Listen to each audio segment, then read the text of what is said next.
Welcome to another edition of the Sports War. And we are back. We got the full crew in the house.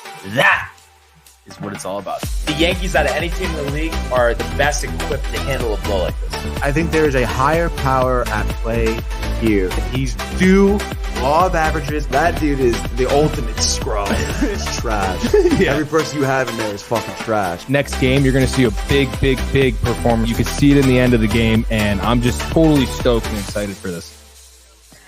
And we are back. Welcome to another edition of the Sports Port here on a Tuesday. The Barnes and Tony Show. Michael lurking on Smoothie Watch. Oh, boy. How you doing, sir? No, I'm doing great, dude. Obviously, stoked to be here. Ton of hockey moves to talk about, man. The Mets win. Yankees didn't play, so we can talk about the Mets win all show long. But no, I'm stoked to be here, dude. It's going to be a great day at Sports Show. Let's go. I don't know what sounds better, that smoothie or talking about the Mets win all day long. Let me tell you from experience, the Mets win, dude. Really that bad? Like, worst smoothie you ever tasted? No, not worst smoothie I ever tasted. But it was, I forget what Michael puts in his smoothies. Flax seeds? Is it flax seed? Flax. Okay, flax. Gotcha. And it's like, thank you very much. That'll wash it down for you. That'll wash it down. The bagel, dude. Yes. Yes. But it was good. It was tasty. But I don't know. Like I never really do smoothies. I'm sure you can attest to that for yourself as well. And if I did, back in the day, it's the protein smoothie, where it's just like a bunch of peanut butter that you really taste anyway. But you know what? It's healthy. It's what they do. Like Mike said, it's one of those smoothies. You just like don't look back. You plug your nose, you just slam it, and then here we go. But you don't get to a spot like me where I'm just like, I'd rather just not have anything. I mean, yeah, I guess so. I mean, Mike gave it to me, I wasn't gonna turn it down, it wasn't being rude, but you might be paying for it later, potentially. Potentially, I guess. I mean, we'll see how good I feel this, I mean, it's not like I feel invigorated just by drinking it right now, but who knows? Yeah. Let's see what happens with that. You smoothie ever? No, at one point, saying, I don't. Like, I feel like I like the only smoothie I would like would be with like chocolate and peanut butter. But then at that point, I don't know. It's like I'm having an ice cream sundae. Milkshake. Yeah, exactly. Yeah. I don't know. Like strawberry, berry, mango. Really? It doesn't like. You never had like a NutriBullet like little phase in college or anything where you were just like mixing everything? No, and it's like really like I feel like people get all raw for fruit, and not to say that it's like the worst thing ever, but at the same time. I'm never like, oh my God, like I need some fruit. Like I like pineapple. But again, I could probably go without having any fruit ever again. Really? I will say, I think fruit for me is good, like summertime beach, poolside vibe. That's really the only time I crave, like, let's like a watermelon or something, when you're by the beach, it's hot, But like, I think bananas, I used to like have bananas all the time. Yeah. What am I, what I mean? Like I said, in the dessert, in the smooth, if they're on top of pancakes. Yeah, they're on top of pancakes, right? Blueberries, like raspberries. I don't know. Like it's not, I'm never like fiending for that. Right. No, I get it. Right. What about you? Like, oh my God, like I need some fruit today. No, not really. I never crave fruit. Like I like vegetables better, to be honest. Oh yeah, me too. Vegetables are way better. I do crave vegetables. Yeah, for sure. Good broccoli, carrots, Brussels sprouts, even carrots. I feel like I need with some good dip, raw cream carrots. Ugh, really disgusting. Yeah, cream corn. Cream corn, yeah, but corn on the cob better. Definitely. And the Mexican street corn is the best. Honestly. Oh my God, yes. I like cream spinach. Cream spinach is really good. Spinach, I feel like I like better with oil and garlic. Yeah, all right, I guess. So I don't know. Nothing sounds that good, honestly, that we're talking about right now, right? I mean, we're talking about fruits and vegetables. Yeah, I mean, it's not that great. Let's get to a couple comments here.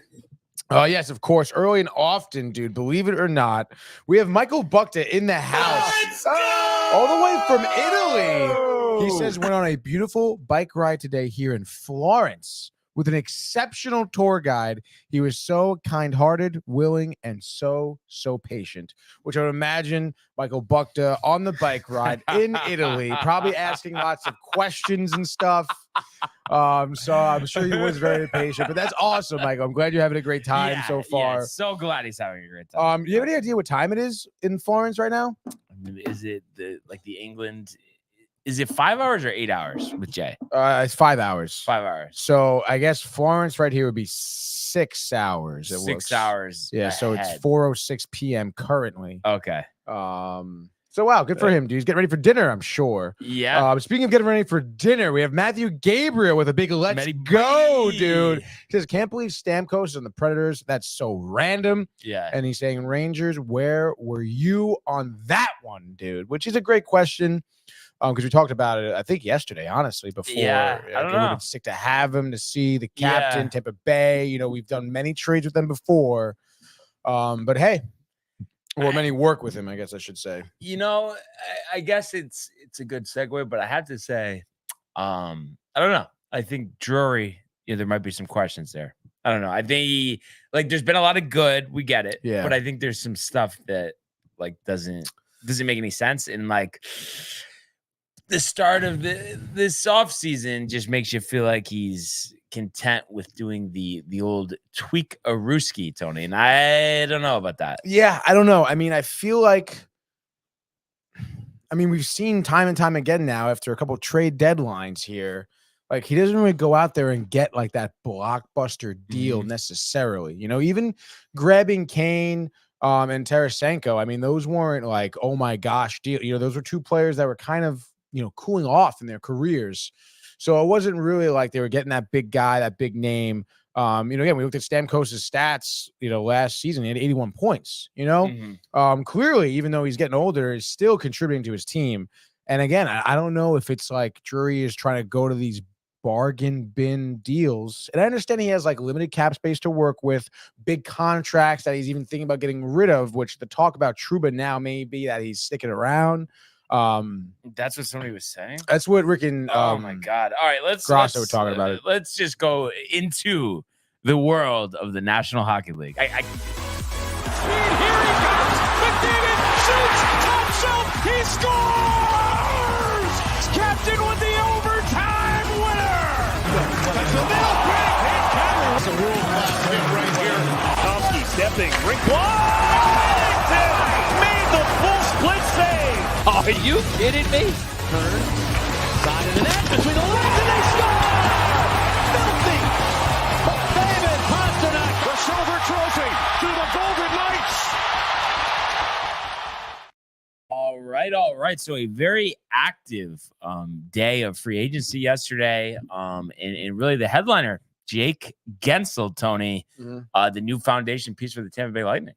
Yeah, dude, that's really a huge get. And I guess they were eyeing him up probably since even before the season was over. They traded for the rights to Gensel. I guess, I don't know, during the weekend, I think at some point, maybe Friday, whatever. A couple, draft picks, I believe, is what they gave up for the rights to him. And then obviously a third rounder. Yeah, third rounder, something, not that great. But then of course, there's no guarantee at that point. They just have the rights to, give him an offer, which they did, and which he accepted seemingly. And I think for someone like him, to be on Tampa Bay, they're not. Obviously, they're looking to be and continue to be a competitive team. And you think about that contract too. 7 years, $63 million here. He's he's 29 years old, so he's going to be on that team until probably 36 years old, give or take a year or two. And he's someone who's going to be a benefactor here. He's obviously going to be contributing to the team, but also Tampa Bay is going to be competitive. Gensel wants to win a cup, obviously, again in his career. So that's a huge move for Tampa Bay because I think there's a lot of pressure on them. Obviously, you go to 3 Stanley Cup finals in 3 years, you win 2 of them. People are still looking to them to be that dynasty. And I think this past year was a little disappointing. Obviously, your outcome wasn't exactly what you wanted, but then, the question mark was Vasilevsky, obviously, too. And clearly, you decided to move on from Stamkos and some of the older gentlemen on your team. So I think that's a huge get. For Tampa Bay to go out there and get Gensel, again, we talked about the Rangers looking at him. Obviously, this is the type of contract he's exactly looking for. That's something the Rangers probably couldn't offer. But like I said, for Tampa Bay to do that and to add that guy to their team, I think is a terrific, I guess, kind of pivot from, I guess, overall disappointing year last season. But why aren't we doing this? I mean, again, I think that the Rangers, I think, were slow. If I was Drury, I guess I would probably make some room in the cap like immediately. Instead, you kind of you signed Kako to a deal. You haven't really moved anyone who's taking up a lot of your cap space up yet. Gaudreau got, he's gone, obviously. And you didn't renew Wenberg. I think he went to San Jose. Gustafsson, same deal. I think he went to maybe Detroit, I think. And then they got somebody from the Oilers. Some 32-year-old dude forward. He's a career minor leaguer. He's I don't know what you're thinking with that. Sam Carrick, I believe his name is. Yeah, dude. Yes. Again, I know, like I said, maybe there's these bargain bin deals here, but you want to look at his stats. I mean, the guy's 32 years old. He did play 77 games last season, between Edmonton and Anaheim, but I don't know. I mean, 16 points on the year. And then before that, that was the most games he's ever played. And he's been around the league, I guess, and in the minors since 2014. So I don't really know what they're looking at in that guy, to be honest. Nonetheless, I mean, we are still waiting for the Rangers to make this big move. And of course, a lot of these big names are already gone, I feel like they're blowing it. I know it's so early. I'm jumping the gun, but it's like, I don't see the big impact guy that they're going to get at this point. No, I mean, I totally agree. And again, I mean, there still could be a guy, there's plenty of guys around the league. And again, if they're looking to deal Jacob Trouba, that's a deal that's going to have to be ironed out, obviously. And we talked about the Red Wings, and I was joking about Larkin, but you really never know what they could do. I mean, the Red Wings, I guess we can look at their roster.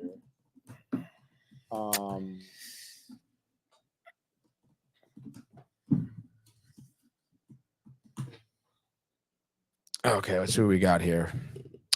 I mean, again, Larkin for me is definitely a pipe dream, I guess, if you will. But let's see some of their team leaders. Obviously, Alex DeBrincat.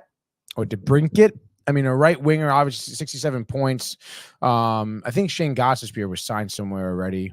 Obviously, Kane was re-signed. David Perron. I mean, I just hope, again, if you're trying to deal Trouba, he's relatively young still, I guess. Obviously, I would try to avoid some of these older guys. I know Perron and Sprong have been around a little bit. But geez, I mean, again, if they try to go out there and get like a Dylan Larkin, that would be sick. I think Trouba's what, 29? I don't know. I just feel like he has no value, and hanging on to him is crazy. And I don't know. I'm just tight, dude. I don't know what else to say, honestly. No, yeah. I mean, again, like you said, still early. It is tough to see all these guys again, like Stamkos to the Predators, Brady Shea as well, Jonathan Marchessault too. I mean, those are three huge names at the Predators right in their roster. I just feel like unless there's somebody that we're not thinking about, I don't see, like how we're gonna. I think we're doing very small tweaks at this point already. Already, it feels like that. I know. I don't even know who the remaining. Let's go. Tyler Johnson. Fuck Roslovic. Tarasenko. But that's like to go into this offseason thinking Gensel was a possibility, and then to get Tarasenko. I know it's kind of, and I understand. He would help, though. He would help. He would help, and he did play a role for the Panthers too. And he just won his second cup. I mean, I love his story and everything like that. But again, like he's 32 years old. I mean, and then again, for the whole season, you need this guy. James Van Riemsdyk, again, like 35 years old. No, and we need someone on offense. We really don't need a defenseman, a goalie. No, I mean, we're fucked, dude. Honestly, this is I guess those are the top remaining free agents. I mean, is there any way you can envision like pretty much keeping everybody we have and then putting Tarasenko in there, and then that's the difference? No, I don't think that is the difference, because we talked about that. We need a guy to show up for the playoffs. And again, I know Tarasenko has, but I mean, he's a little bit older. Can he last another year? And honestly, if I was him, I'd probably like retire at 32. Honestly, dude, why? At this point, because you just won another cup, you're probably not going to win another. Like 40 though, no? Sure, and I'm sure he could, but again, I mean, I just don't think he doesn't have those dog years in him. And like that St. Louis team from what was it, 2017, 2019? Yeah. I mean, that was kind of like a one and done scenario there. Like all those guys, the entire team isn't even together anymore. Like, I don't know. I think Tarasenko got pretty lucky with getting back on the Panthers, to be honest. And now he's a free agent. Like someone I'm sure will want to pick him up. But I mean, what are you going to do? You're going to play a few more years for like, Utah or San Jose? I mean, I don't know, man. But I guess at this point, I mean, the Rangers, if they want to make a splash, it's going to have to be a trade, right? Well, yeah. They're going to have to compile a trade. But then maybe that means that they're trading Panarin, because I don't see how you're going to get somebody that's valuable without giving, Trouba is not going to be the headliner. No, yeah, I get. He's not. He's not, though. It's like, that's like asking us if we wanted to acquire Trouba 2.0. It's like, we wouldn't even be like in the conversation. I know, but again, like, if you're trading Panarin, honestly, at that point, you might as well just stay with the team you have.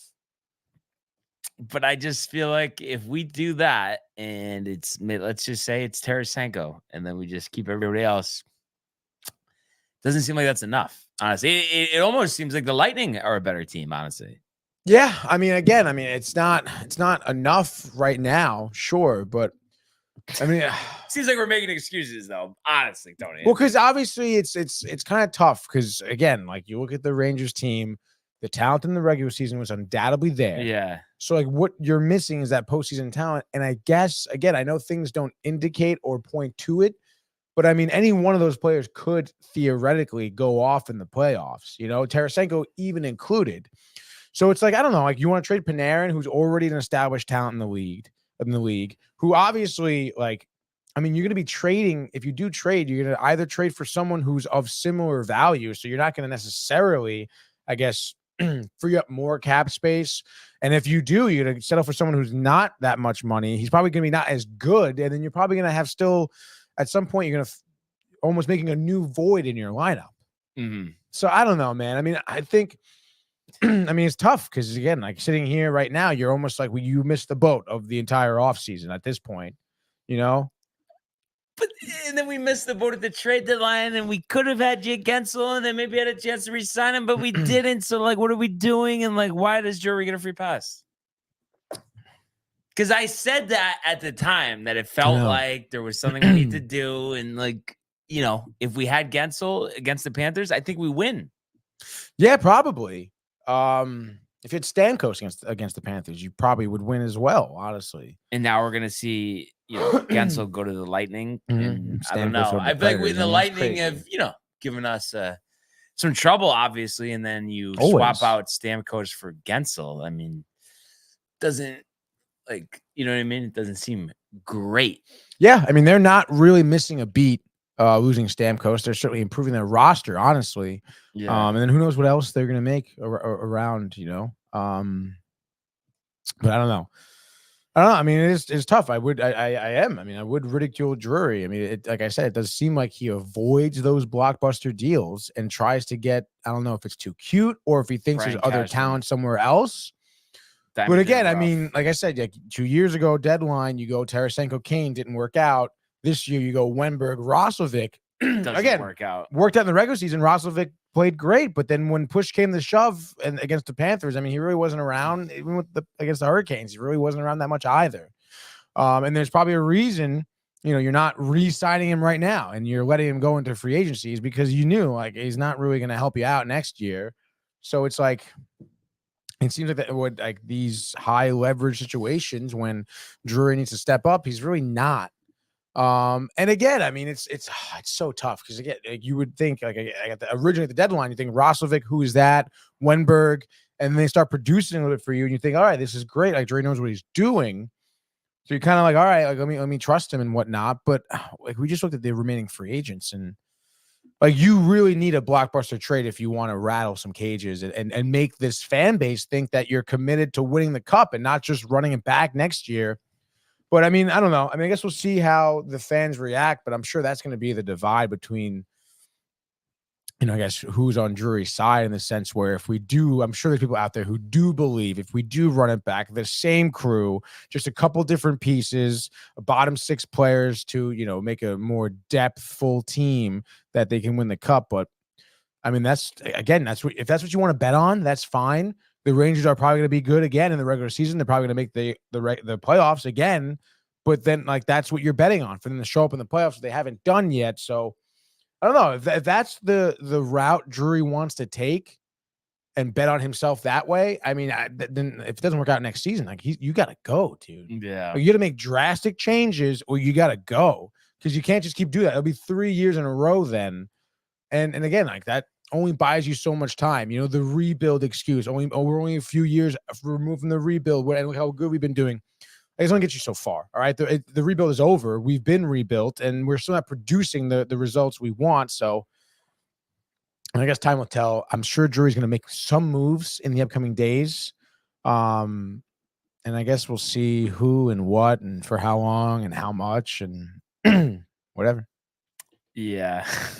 I know. You don't seem great. You want to get some comments? Just get some comments, dude. Yeah, sure. Speaking of comments, Matthew Ryan says, "Mess suck." Thank you, Matthew. Thank you, Matthew. Bernie in the house says, "Good morning. Let's go have a great show." Thank you, Bernie. Renee from LBI. It was great to see Bernie, by the way.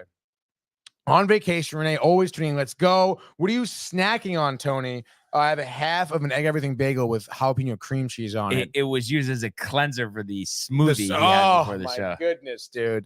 Renee wants to know how everyone is, dude. Yeah. I mean, we're just a little annoyed with the Rangers. She says we seem upset.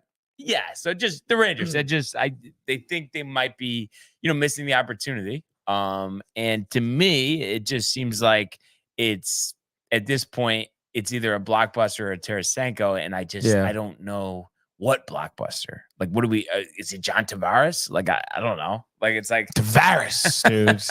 Like it's not Austin Matthews. No, there's no way.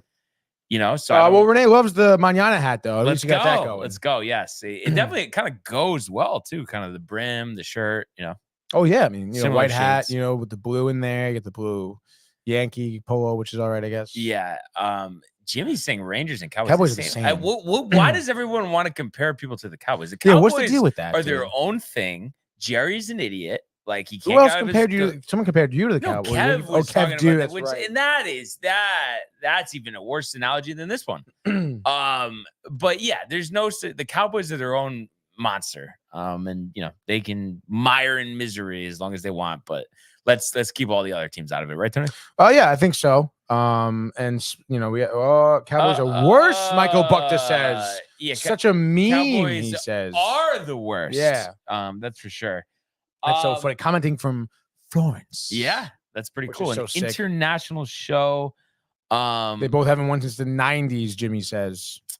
I just feel like though the Cowboys go into every year without a chance, and the Rangers have a chance though. I feel like this is the difference. Yeah, and I mean, when was the last time the Cowboys were even in like the conference finals 96 or something? Right. Yeah. So it's not. I get Michael's right. The Cowboys are worse. Yes. So yes. And he says Jerry Jones is an asshole. The Rangers at least made it to the Cup before they have this century. Yeah. So. Thank you, Jimmy. From Florence, dude. Yeah. Speaking of the Rangers, Matthew says Rangers suck, dude. The Devils suck. It's actually funny. The Devils did make some solid free agency signings. I think Stefan Nosen, dude, the guy Michael from Buckta, the Hurricanes. Sucks. Do you think they're like just sitting next to each other? Ooh, which comment is better? Like going back and forth? Actually, yeah, I do think so. Jimmy says the Rangers always have many. Oh, it says every day, but that sucks. CD deserves better. That's so funny, dude. CD does deserve better. Yeah. What do you think they're doing right now? I think they're just like hanging out in the hotel room for now, waiting for getting ready for dinner. Yeah. He said, Michael Buckta going with the Barnaby call. Exactly right, Barnaby. And then Jimmy wants to know if we can beat the Reds this year.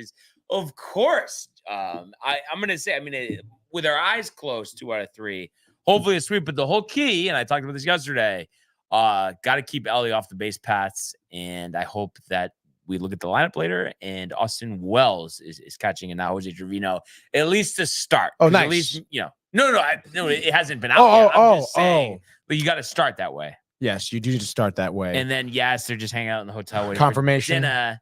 getting a nice fucking steak tonight. Yo, Bucked is riled. Oh yeah, he's had some wine already, some cheese, some Undoubtedly. wine, Maybe a definitely. couple Peronis, dude. Dude, a couple Peronis. I saw this somewhere. Maybe he's just interviewing. Did Gallant get hired somewhere? I don't think so. Did I you feel like see I would have that? heard about that. No, Look no. it up. There's something. Maybe it was like Columbus or Oh, San Jose, something like that. well, I don't want. Michael admitting to a nice beer on the pool top, but Jimmy's saying that they got hammered on Saturday night. Oh, well, that must have been a scene. Oh my god, Leafs? I bet. Okay, so nothing imminent, but I guess he's had some interest. To Maple Leafs about head coaching position. And Michael's saying just for me and for Hurley, which is interesting. Wow, dude. Had one for Barnes and for Hurley. But did anything else crazy happen?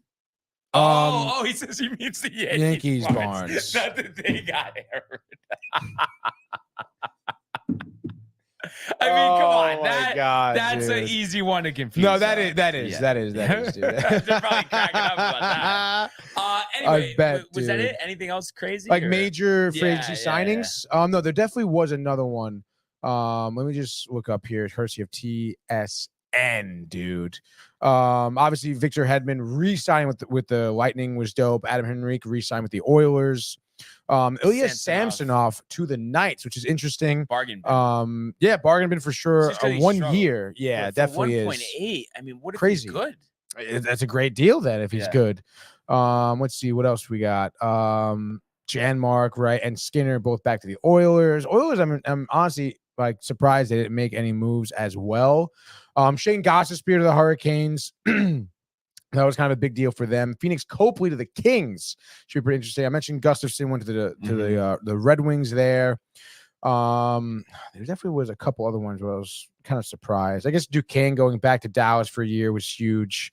I mentioned Soros getting re-signed with the Predators to 8 years, $62 million. That's huge for him. I mean, 8 years, he's going to be there for forever. Crazy. Yeah, which is great. Kaapo Kahkonen signed to the Winnipeg Jets, dude, which is interesting. The goaltender, former Devils, going to be over there for 1 year, $1 million. And let's see, I think that's really it. Corey Perry, we know, back to the Oilers as well. I mentioned Nosian to the Devils. Let's see, Pat Maroon. Oh, Brett Pesce to the Devils as well. That was a defender from the Hurricanes. Pesce, huh? Well, Pesce, ain't it? And we knew that too. Hurricanes had a lot of free agents. We knew they were going to keep up. So it's interesting to see that the Hurricanes are going to be kind of a different team next season. Even a guy like Anthony Duclair too. He signed for 4 years with the Islanders. Like, kind of crazy. I mean, not for nothing. Like, I know he was a former Ranger. Obviously, he was on the Panthers. Did really well. He's kind of a gritty player here. Like the Rangers couldn't get him. Like, again, like a bottom six forward. That would have been great, but no, couldn't get him.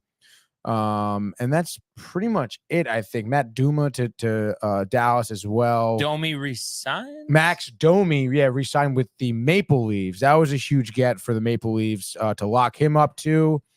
Jake DeBrusk signed 7 years with Vancouver. That's great for the Canucks. Sean Monahan re-signed 5 years with Columbus. That was pretty big too for them. Brendan Montour actually too to Seattle, which is interesting. Seattle, a couple of years ago, inaugural season, they're a very competitive team. But picking up Montour, defenseman from Florida, locked him up for 7 years. 7 years. 7 years at $50 million. Is that good? Yeah, actually, I mean, he just won the cup with Florida. So, oh, okay. But he was like, I mean, what type of is he? Your true? Is he though? He's more so than a true defender, yeah. But it is known to have that slap shot from the point. Okay. He scores a couple times. So there we go there. And then we mentioned Stamkos, Brady Shea, Marshall Shaw, Anthony Stolarz to Maple Leafs. Watch out for that. Oh, he was one of your guys. Anthony Stolarz, remember? Oh, he's a backup for Florida. Had a great, right. When he did play, did really play really well and everything. So, and I guess if you want to check in on the Bruins, a little bit of an East Coast team here. Elias Lindholm, they locked him up for 7 years, which is great for them. And then Nikita Zadorov as well, the young defenseman, locked him up for 6 years. The young buck. 2 expected moves, for those 2 players right there. And I guess Chris Tanev, too, a former Hurricane, went to Toronto, 6 years, $27 million. A little bit older, 34, but still a great, gritty defenseman. And then we know Gensel. Reinhardt Kane goes back. I don't know what happened. I don't know, we were but getting him. 1 year, $4 million. But would you rather have Gensel? Not Gensel. Fucking, of course, Gensel. Tarasenko over Kane? Probably, yeah. Yeah, I would. Yeah. But that's what we're left with. That's pretty much it, dude. You mentioned Domi. Yeah. How do you feel about Utah, by the way? I don't think we ever talked about that. Utah Hockey Club, dude. Yeah, but did they do something? I thought they made a trade or something. Oh, I don't know. But you were just asking about the name. Yeah, just the name. But yeah, I'm guessing it's going to get changed unless they do like a Washington football team for a couple years. I don't know, dude, because they had the whole vote thing. Like, no, and then I heard something like they booed when they drafted whoever they drafted, and then the owner was like, "We haven't even played yet. How are you booing us?" Because nobody likes the name or the logo or anything, honestly. But I think once you get that down, that's going to be a home run. Yeah, honestly. yeah, no, I think so too. And it should be interesting to see like where they go, I suppose. Yeah. I mean, they do have they inherited a couple talented players here, from Arizona. So yeah. Maybe we'll try to trade for Clayton Keller. Clayton Keller would be sick. But is that an arm and a leg, you think? Did he go crazy? 25 years old. I mean, come on. I don't think he might have tapered. I think he did taper, but the whole team tapers. I mean, 76 points. So it's a pretty good year. Yeah, I mean, still pretty solid. Like, I don't think Panarin's going back in that deal. No. And but then your attachment to Laffy, you'd rather have him than Keller. To sign him. I mean, I'd rather have Keller, I guess. Really? He's more established. I mean, he is more of an established talent. And at this point, he's younger. Would you risk losing Foxy to acquire him? Or is Foxy one of those guys? Foxy's one of those guys. You don't no, I've always liked him, but I feel like a little shy in the playoffs, no? Yeah, but apparently he was dealing with that leg injury. Yeah. Which is so tough when you hear that. But I guess we'll see what Utah does. Yeah. Yeah. So I guess a hope and a prayer for the Rangers at this point. Yeah. Wonder what Josh B and Saul are thinking about this. I know, I'm surprised. I would love to get the Saul call, and even I know Josh B is calling often because they're working everything. But but yeah, I mean, hopefully, so I feel like Saul will be all over this, dude. Oh my God, yeah. So we'll have to see what happens. Let's just go to the world of Major League Baseball.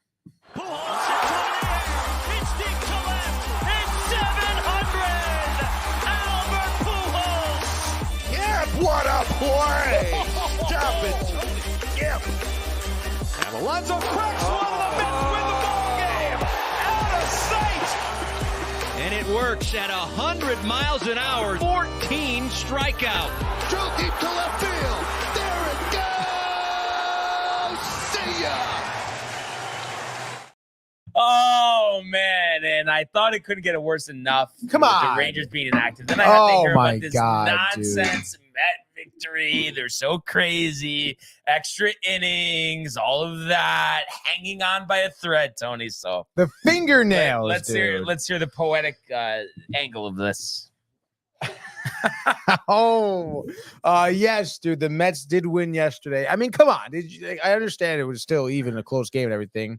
Went to 10 innings. Obviously, Mets had a 6-run 10th inning, I believe, too, to win the game and everything. And again, even the Nationals almost came back here. But nonetheless, let's talk about how we got there in this crazy game.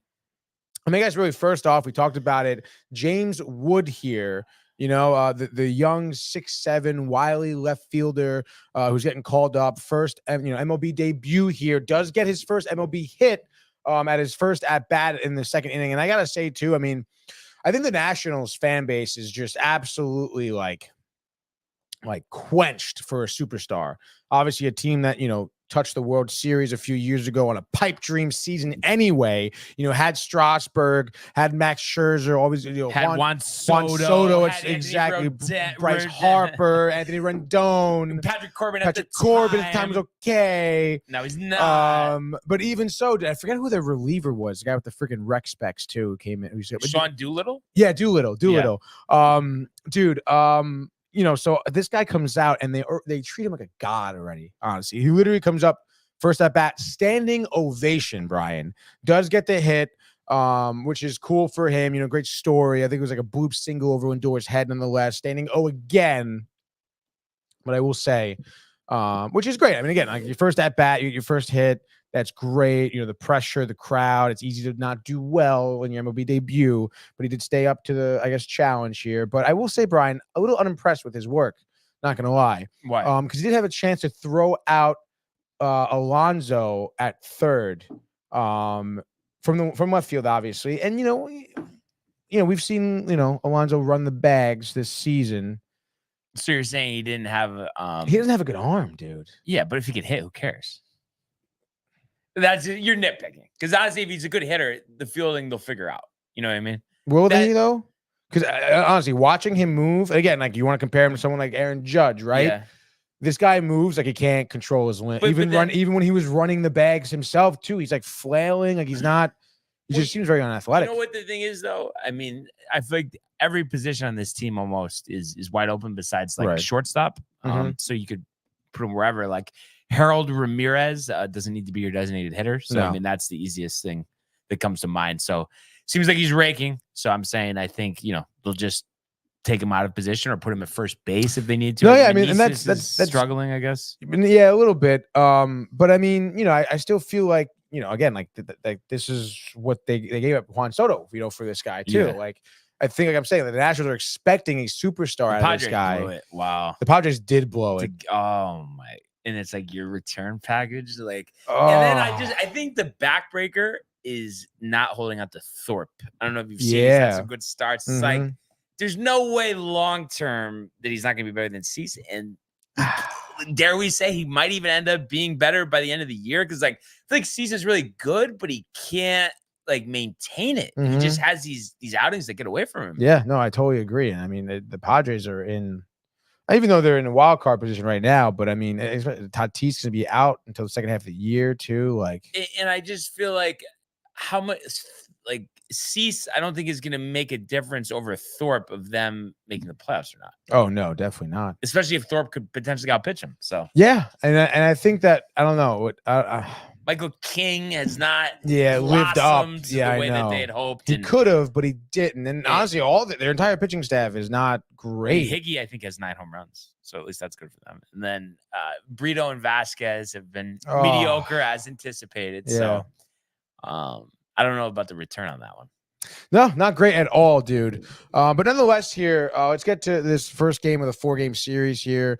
We did have, as we know, Peterson on the mound here, who does actually pretty well in terms of eating up innings. 6 1/3 was his final line. 7 hits, 2 earned runs, 1 walk, 2 strikeouts only. He gave up no home runs and did throw 86 pitches over those 6 1/3 innings, which is pretty interesting that his pitch count was kind of low, but anyway, because to be honest, his stuff wasn't even that great. Let's tell the people how we got to this score of 9-7, dude. It actually started off again. I feel like this is probably for the 5th game in a row. The Mets are not the team to strike first. Ramirez starts off bottom of the 3rd here with an RBI single. And I mean, it was kind of tough too, because, again, coming in this bottom of the 3rd, Peterson is kind of, you watch his first 2 innings and he's like trying to establish his fastball and his changeup and stuff like that. It never really gets there.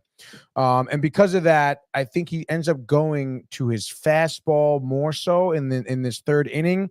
And it just doesn't work. It gets Young to fly out immediately, but then because his fastball wasn't really working too well, it goes to his off speed, goes to the sinker a lot, which I don't know why, but did not have location, walks Abrams and gives up 3 consecutive singles, 2 of which actually score runs. So the score right there is 2-0. Peterson kind of looks like he's lost in terms of his pitch selection.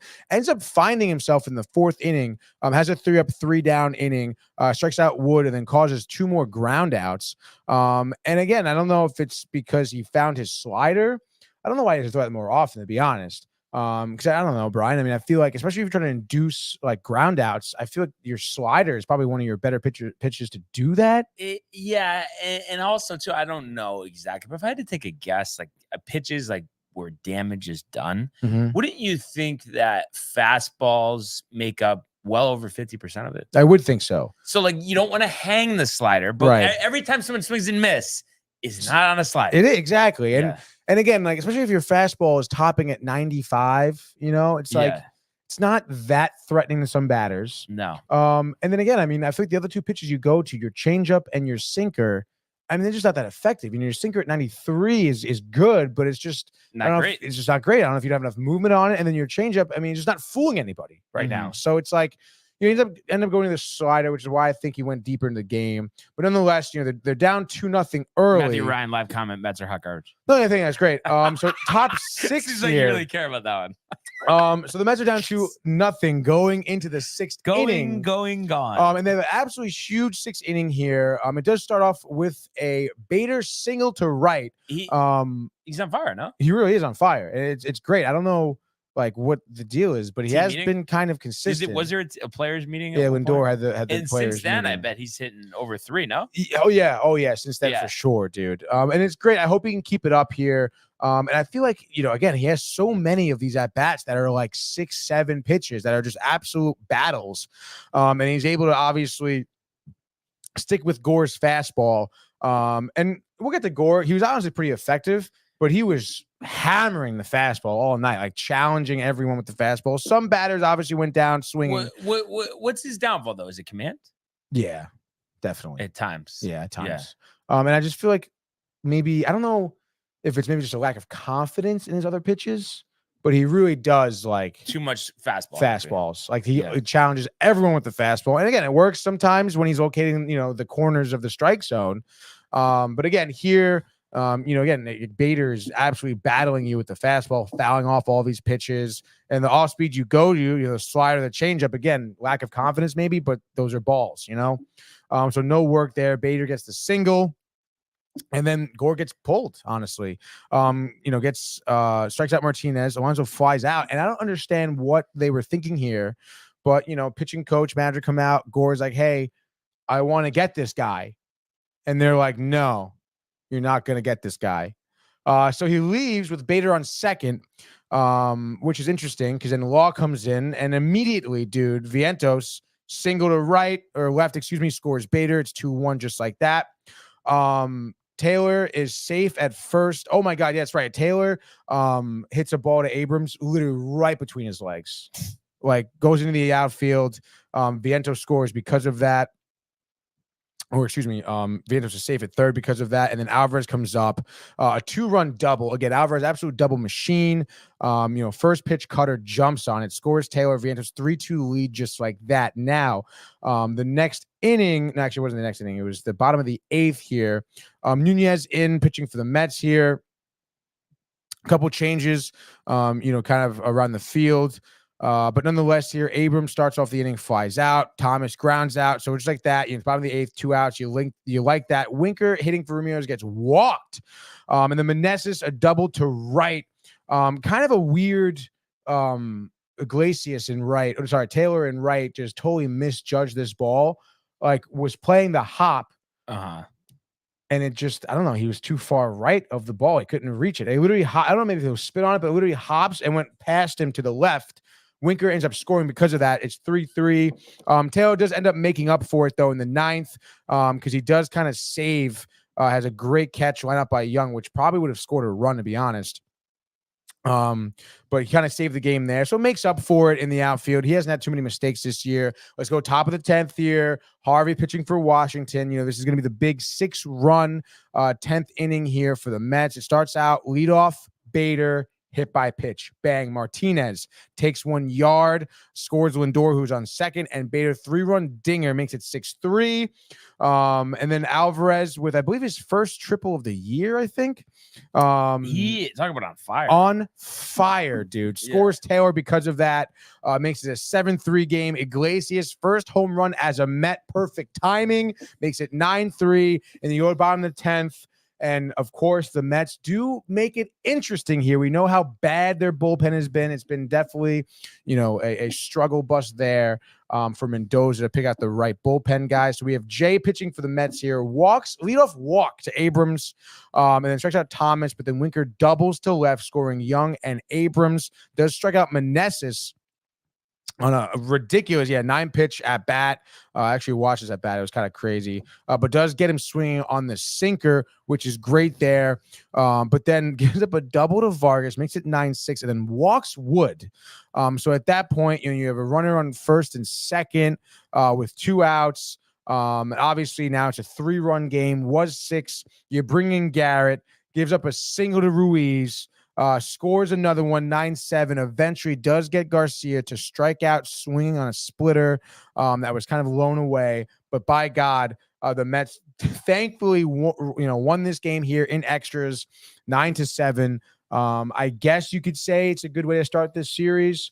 A lot of things to look towards. I mean, Alvarez, again, absolutely raking. Peterson did give you 6 innings. Yeah. So that's like a huge plus, I guess, for him. Unfortunately, you used up a lot of your bullpen. I guess a couple of no-name guys, I guess. But you would imagine some DFAs, some roster shuffle. That guy Jay probably sent down. Or released, if anything. Yeah, Nunez, could give you another inning today, probably. Same thing with Garrett, I guess. But, I guess you did get through that, which is good. So.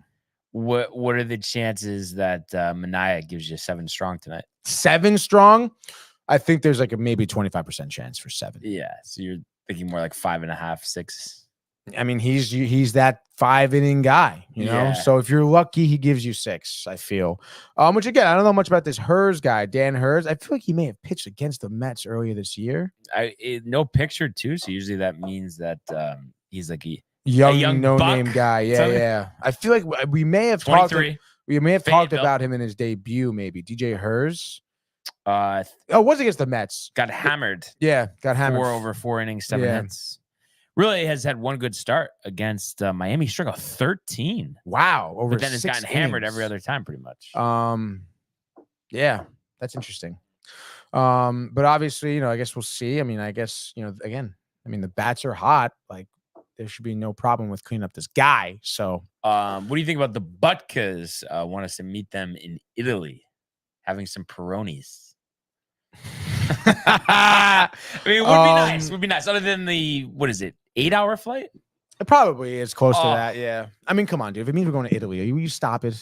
No, I mean, I want to go to Italy, but the flight. I'm just saying it's going to be rough. The flight to Seattle was a nightmare, so I can only imagine what that is.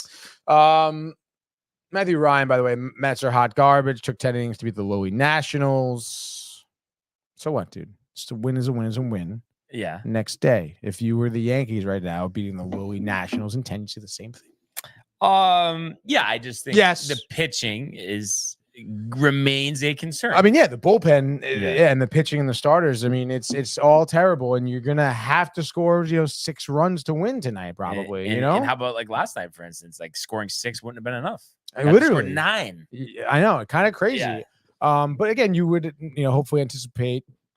I don't know, Manaea to keep it in the park a little bit more, and some of your bullpen guys to not blow it. Yeah. So, and I'm sure maybe we'll see out of Vino tonight. So that's good. Yeah. So let's see what happens. Yankees, you did mention them, off yesterday, back in action. 3 against the Reds, 3 against the Red Sox. Tony. So an important homestand here. And obviously finished that series right against the Blue Jays. So you're going up against a Reds team that's inconsistent. Graham Ashcraft has literally been the definition of batting practice this year.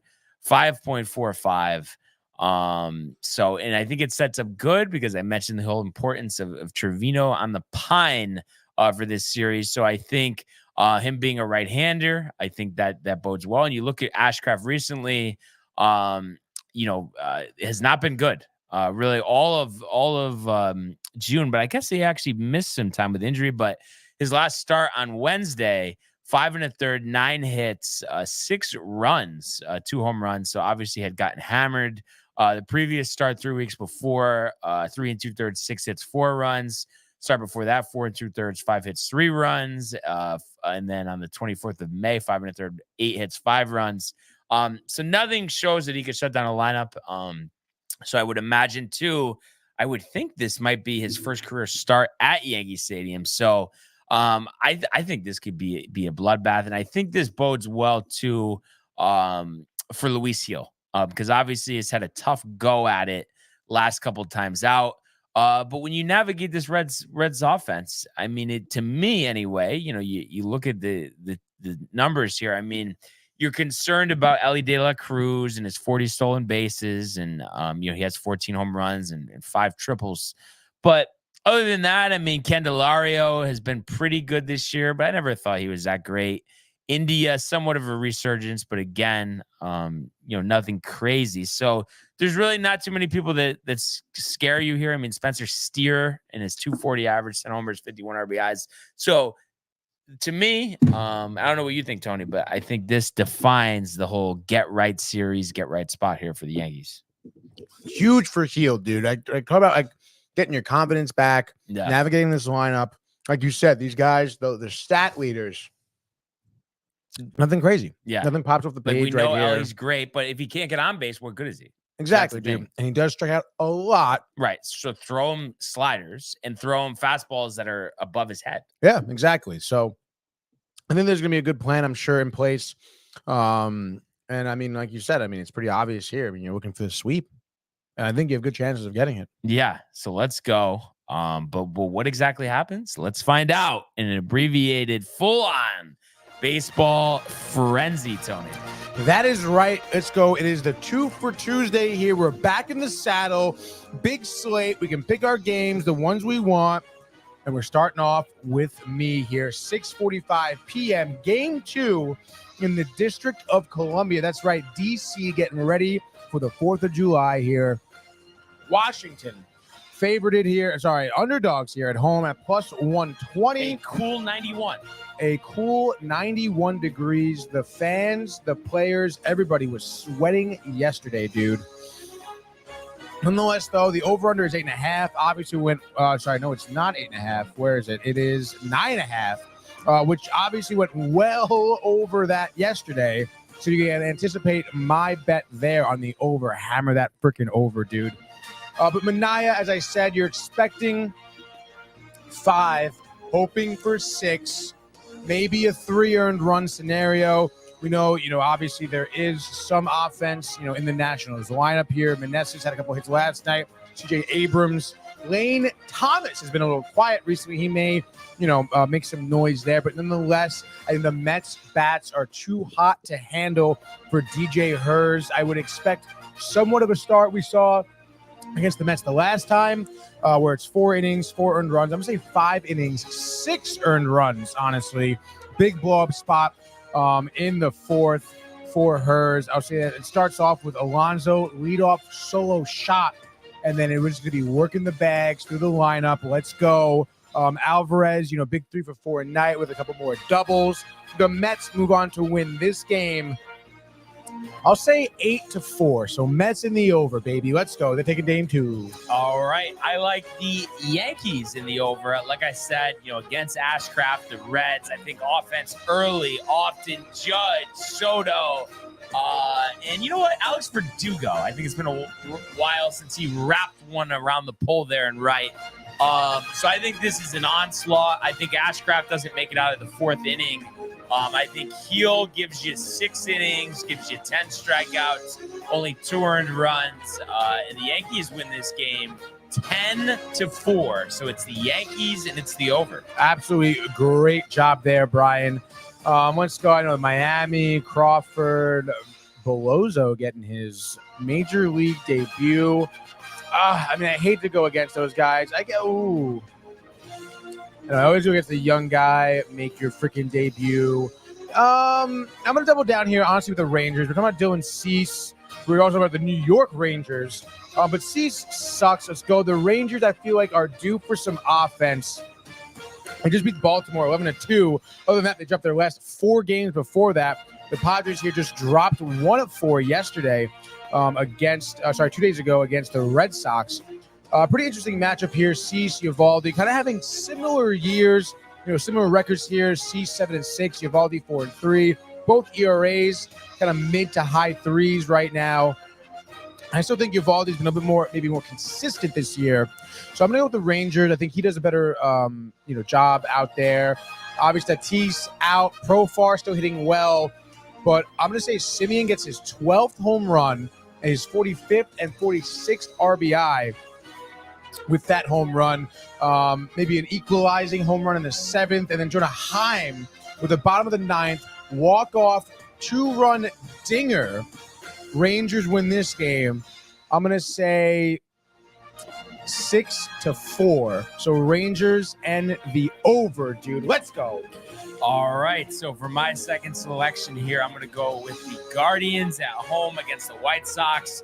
Flexing batting practice this year, 5.13. So is Carrasco, 5.27. But Cleveland, the far better team. So I think a lot of runs scored in this one. At the end of the day, it's the Guardians 12 and it's the White Sox 5. So the Guardians and the over. Like that pick here. Miller pitching for the Dodgers. I'm going to go, I think, with the Red Sox. Why not? Nesson, game, 640 in Miami. Miami's plus 145. Obviously, over to 7.5. Valente Beloso. Don't know much about him, to be honest. But again, knowing the Miami organization here, 24-year-old from Mexico, right-handed.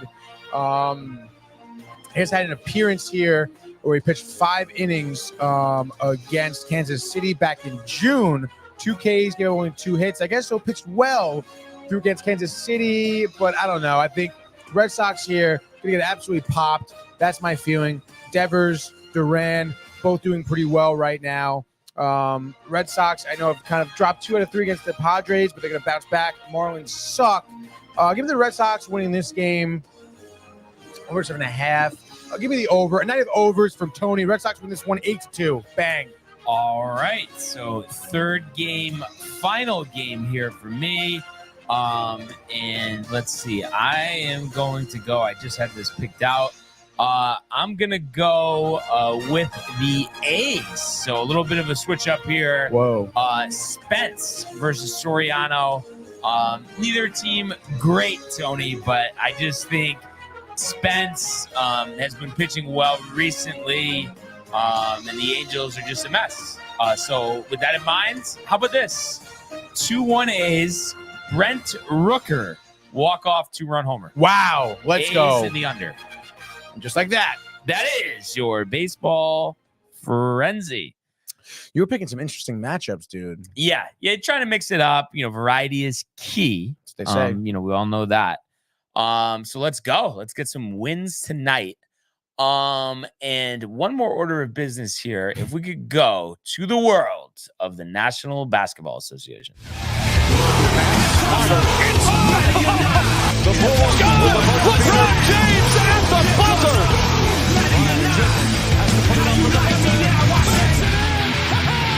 He banks in the three, and the Lakers win the game. All right. So NBA giving out contracts like candy, Tony. Everywhere you look, 300 here, 400 there. Tatum making $70 million in a couple years. Ridiculous. I think it was it a 5-year, $315 million contract. That sounds right. Hold on, stand by. You also, largest deal in NBA history here. 5 years, 314. And I think I saw something too about how the Celtics are going to sell their team. Did you see that? What? Or maybe I'm mixing that up with something. Let me just see here.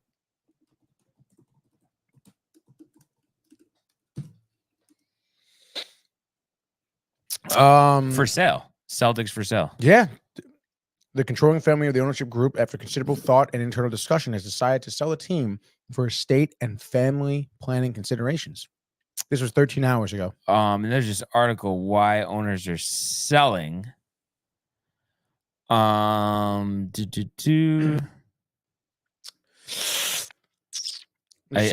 considerations. Yeah, managing board ownership group expects to sell majority interest in 2024 or early 25, with the balance closing in 2028. And expects Wick Grousbeck to remain as the governor of the team until the second closing of 2028. Wait, so is the deal already done? No, I don't think so. It says they expect to sell the majority interest in. Oh, okay, but there's nothing set in stone. No, nothing yet. Let's see. According to Forbes, the Celtics are the fourth most valuable NBA team, $4.7 billion. Represents an increase of over 1,200% since they bought the team for $360 million in 2002. Wow. I wonder though if because we're seeing a lot of sales and obviously Cubes knows what he's doing. Mhm. Do you think like they're like thinking that there's future doom ahead for the NBA just in terms of like money getting out of hand and like these cable networks possibly going bankrupt from paying these expensive rights fees that push is going to come to shove at some point? Yeah. I mean, I maybe that is it. I mean, again, this article just says family planning considerations, but I mean, again, you have an investment like this. Obviously, I guess you kind of maybe they just wanted to go out on top and sell and just make the profit. But I would imagine that these people bought the team because they like the Celtics. But yeah, maybe this ownership group does see some doom and gloom coming for the NBA. And we know Mark Cuban just sold his ownership rights for $3.5 billion. So I don't know. I mean, maybe these owners do see. I mean, I would imagine also like running a team is quite stressful and stuff. And if they have the value there, again, put up $300 million to get $4.7 billion valuation. But don't you think these people with these big bankrolls, though, they're so greedy that if they forecasted like there was even more growth ahead, that they would just hang in there, though? That's the only thing that I'm questioning. I feel like I smell some type of rat. Yeah, no, I think so. Again, this article does say Celtics returning most of their core. Tatum, Brown, Derek White just got $100 million. I mean, what the? And Boston operating costs are climbing. Boston just paid over $110 million in luxury taxes the past 2 seasons. With the climbing payroll, it's expected to pay nearly $50 million for this upcoming season. And then, of course, Tatum with the extension. Or you think it's that they just don't want to pay out these contracts? Maybe not, dude. But that's insane. That is insane. Wow. That really is fucking crazy. I know. So kind of interesting to see where that goes. Do you think these owners feel like, hey, like the NBA is going to be not good? Well, I just think it's like maybe it's still going to be good, but I think is there not going to be a breaking point where everyone's just like this? We need this is just gone too. It escalated too quickly. Yeah, and also again, like from just a sheer profit. How much more money do you think that they could actually make? Dude? Yeah. I mean, I feel like you did it. You did the investment. You made that much. Again, I feel like now at this point, they're hoping some Steve Cohen comes along to buy the Celtics. What do you think about the Klay Thompson sign-in trade? 3 years, $50 million going to the Dallas Mavericks. Absolutely love that. Spoke a little bit about that. I think with maybe Zach yesterday or maybe Michael. But I don't know. I just feel like, especially with Luka and Kyrie, I mean, they work so much more like down low in the paint, mid range. I mean, I feel like to have that kick out to Klay in the corner, if he's on it, I mean that's going to be a great piece for the Mavericks, right? So basically, you're telling me that you could see this deal paying huge dividends in the future? Yes, I do think so, dude. Imagine if he wins a 5th title with them. That would be sick. I think that would solidify a lot of his glory, obviously, in NBA history. But also be great for him because, obviously the injury, not really coming back and being true form. I think the change of scenery is going to be good for him, dude. Especially Dallas, too. I think it's going to be a great environment. I'm sure he's moving down to Dallas. Kyrie, everyone loves Kyrie. Come on. Yeah. Love that, dude. What do you think? Yeah, Mavs in the finals again?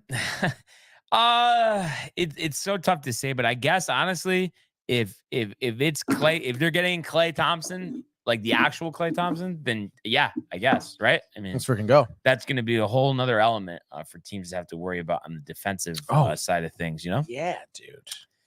And then I forgot. Did we talk about Hartenstein yesterday? Yes, we did. Okay, yeah. Knicks maybe replacing another big man, but probably won't. And then Donovan Mitchell, max extension with Cleveland, which is interesting. 3 years, 150. Obviously, the thing here, it didn't seem like he necessarily loved being there, but I think, maximum money staying with your team and just putting money first, I guess. Is he worth it? Probably not, but are any of these guys worth it? Probably not. Yeah. It's so crazy, though. It really is, dude. And especially after talking about the hockey contracts, too. Right. They were 1 year, $1 million. Yeah. Or like a guy like Jake Gensel. I mean, if he played NBA, I mean, he's making 6 times the amount. Easily, dude. Like, that just sucks that it's like that. I know, really, but maybe that's what these owners think. Who knows, Yeah. Yeah, just was seeing if there was really anything else. But it doesn't really look like anything that's crazy. Anything that we're that excited about, you know? I mean, are you excited about any of this? Well, no, but you know, that's all right. What's the most exciting move you think? I mean, I guess the Bridges move, right? Just to see how that works. Yeah. Like, even though like I'm questioning it, I mean, it'll be interesting to see just on the floor. Like, what if they really do have like this amazing chemistry, and it doesn't matter that they don't have anybody else to lead them besides Jalen Brunson? Do you think that's going to happen though? I mean, it's possible. You know, I guess we just don't know, right? I mean, how do you really know at the end of the day? You got to see it Yeah. to believe it. Seeing it to believe it, Tony. I just want to see some wins tonight on the diamond. Let me tell you. I mean, come on, Graham Ashcraft. No excuse. But I think we're back. Honestly, I think winning those last 2 out of 3 games, I think is the start of, okay, like enough of this. I think the starters are going to stop getting hammered every time. You know. Now, when you say you want to see some wins tonight, like, you mean like you want to see a Mets and a Yankees win? Honestly, I'm not gonna lie. I mean, I wanted to see the Yankee win. I mean, whatever happens with the Mets, I mean, that's their doing. Hey, but like we said, full transparency. And the biggest thing too, and it's not so much you. I feel like the thing that I can't stand, like with the Mets and the hot streak, is like I mentioned before, is just the callers on. Like I can't listen to it. I think that's the biggest thing for me. Like if it was like they win, but I don't have to hear anything about it and any like crazy like fans calling in, I feel like it wouldn't be that big of a deal to me. I don't understand though. Like, what do a lot of Met fans call into the fan? Oh God! And then just hearing Dan talk about it with Dave, like, oh, because ESPN's kind of the opposite. Like, I feel like that not many Mets fans call in, and honestly, anytime a caller calls in and talks about the Mets, he always says, "Well, I'm a Yankee fan, but the Met," and I'm like, dude, like, what? I feel like that. I mean, maybe I should start listening to the fan. No, it's just everywhere. I don't know. It's not everywhere. I'm just Brian. not. I don't know. I can't. I'm sorry. I wish I could, but I can't. So you could just, if you're gonna win, just win in silence, okay? Is there binge buddies tonight? Huge binge buddies tonight. Manny's back. We've been watching The Bear. Watched 4 episodes yesterday. Like of The Bear. Any relation to the Cocaine Bear, or is that something? No relation. Cocaine Bear, outrageous movie. Okay. Don't see that movie. So stupid, waste of time. It feels like you've said that before about movies. I know. Well, I mean, that one, like, come on. I mean, like, I went into that movie thinking that this is not going to be that great. Oh, okay. So you knew writing was on the wall. This different, whatever you're about to talk about. Oh, The Bear, Hulu show or FX show. It's on Hulu, obviously streaming. Chicago beef restaurant. This guy comes in. His brother. It was his family's restaurant. The brother took it over. Brother kills himself. I know, and it's kind of a sad story. It's a drama, obviously. He was like in France being the chef, you know, like, and then has to come back, runs the shop, revamps it. They're in debt, whatever, has to get out of there. Chicago mob deals and stuff, dude. It's dope. It's a really, really good show. Has won multiple awards.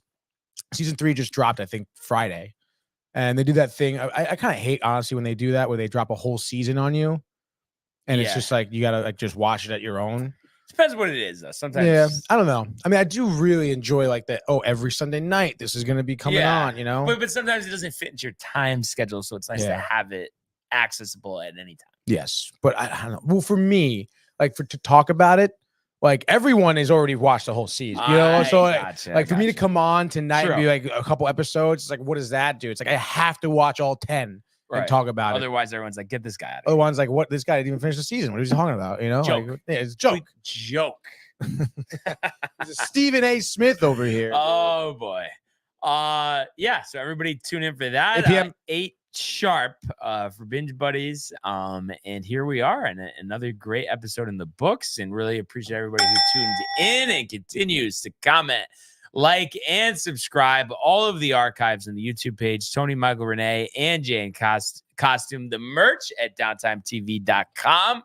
We want everybody to enjoy the day, enjoy the games. Let's go Yankees! Mets! And we will see you Mañana.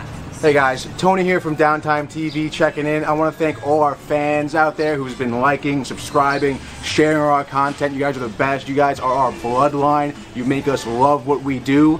Thanks again.